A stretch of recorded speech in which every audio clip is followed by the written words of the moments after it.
ജീവിതം പരീക്ഷയെന്ന നേരറിഞ്ഞു പുഞ്ചിരിച്ച് ഉള്ളിൽ ആശിച്ചൊരുന്നമെത്തണം.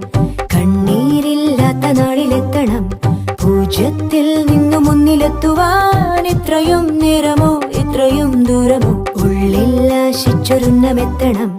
കണ്ണീരില്ലാത്ത നാളിലെത്തണം.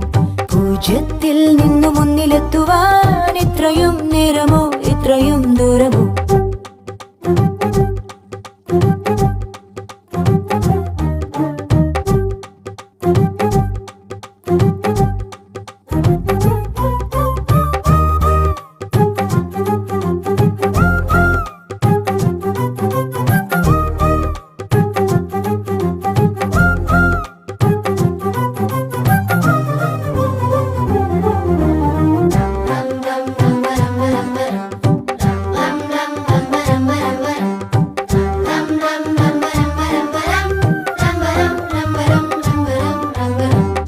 ചുവടിടറി വീഴാതൊന്നി ഗണിതമലയേറിപ്പോകാൻ ദുരിത വഴി താണ്ടും സൂത്രം ചെറുകുളികയായി കയ്യിലേകുമോ? അളവ്